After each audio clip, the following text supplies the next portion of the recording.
You just got $100 for your birthday? What do you do with it? Your brain is screaming two different things. One part says, buy something now. The other part says, save it for later. And you're stuck in the middle, not sure what to do. Today I am going to give you a framework, a way to make this decision that actually makes sense, so you don't regret it later. By the end of this video, you'll know exactly what to do with that birthday money. Let's figure it out. Here's what's happening in your head. Voice 1, spend it. You've been wanting that new game, those shoes, that whatever. You have the money right now? Why wait? You worked hard, you got money, you should enjoy it. Plus, what if you save it and then something happens? What if you lose it? What if you never get to use it? Better to enjoy it now while you can. Voice 2, save it. But wait, if you spend it all now, it's gone. What if something better comes along next month? What if there's something you want even more? Plus, remember compound interest from video 2? That money could grow. That $100 could become way more if you invest it. Both voices make sense. That's why it's so hard to decide. So how do you choose? Here's the framework. Ask yourself these 4 questions. Your answers will tell you what to do. Question 1. Do I actually want this? Or do I just want something? There's a difference. Sometimes you're excited about a specific thing, that exact game, those exact shoes, that exact whatever. Other times, you just want to spend money. You're not sure on what. You just want the feeling of buying something. If it's a specific thing you've been thinking about for weeks, that's RIP. If you're just browsing and seeing what catches your eye, that's an impulse. Question 2. Will I still care about this in a month? Imagine it's 1 month from now. You bought the thing? Do you still care about it? Are you still using it? Or is it sitting in your closet, forgotten? If you can't honestly say yes, I'll still care in a month. Don't buy it. Question 3. Question 3. Is there something I want more? Maybe you do want this thing. But is there something bigger you're saving for? A gaming console? A bike? Concert tickets? If you spend $100 now on something small, you're pushing back that bigger goal. Is this worth the delay? Question 4. Does this pass the 3-jar test? Remember the 3-jar system from video 1?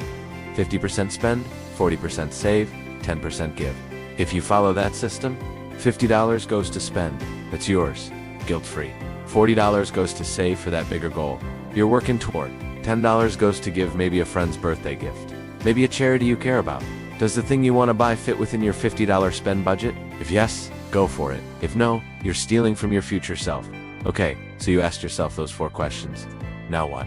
If you answered yes to all 4 questions, buy it. Seriously, this is what the spend jar is for. You want it, you'll use it, it fits your budget. Go enjoy it. Go enjoy it. No guilt. If you answered no to 1 or more questions, don't buy it. Put the money in your save jar instead. You'll thank yourself later.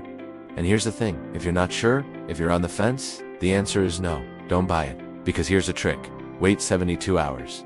If you still want it in 3 days, it's probably real. If you forget about it or change your mind, it was impulse. Impulse purchases are the enemy.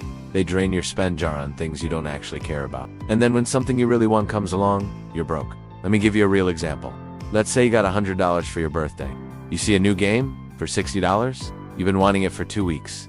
Question 1. Do you actually want this game, or just something? You've been wanting this specific game. Check. Question 2.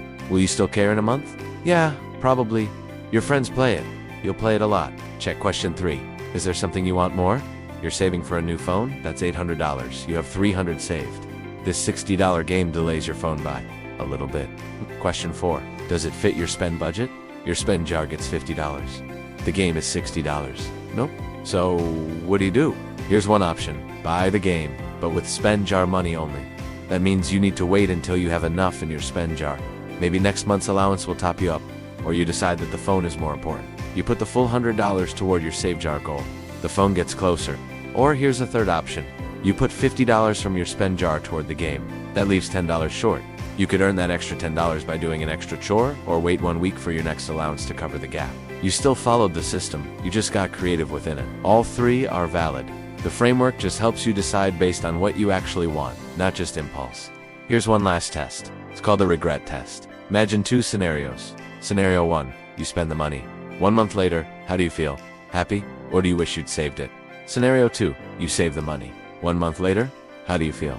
Proud of your progress toward your goal? Or do you regret not buying the thing? Whichever scenario makes you feel better, that's your answer. Most of the time, you'll regret spending more than you'll regret saving, but not always. And when you do decide to spend after running through the questions and the 72-hour wait, that's a smart purchase. That's spend jar money doing its job. The point is to decide you won't regret. The framework helps you do that. So, here's your challenge. Next time you get money, birthday, allowance, whatever, use this framework before you spend it. Ask the 4 questions. Wait 72 hours. Run the regret test. Then make your decision. You'll be shocked how much smarter your money decisions become, and how much less you regret. In the next video, we're going to talk about something practical, the allowance system that actually works. How much should you get? Should it be tied to chores? I'm breaking it all down. If this framework helped you, subscribe and let me know in the comments what's the hardest money decision you've ever had to make. See you in the next one.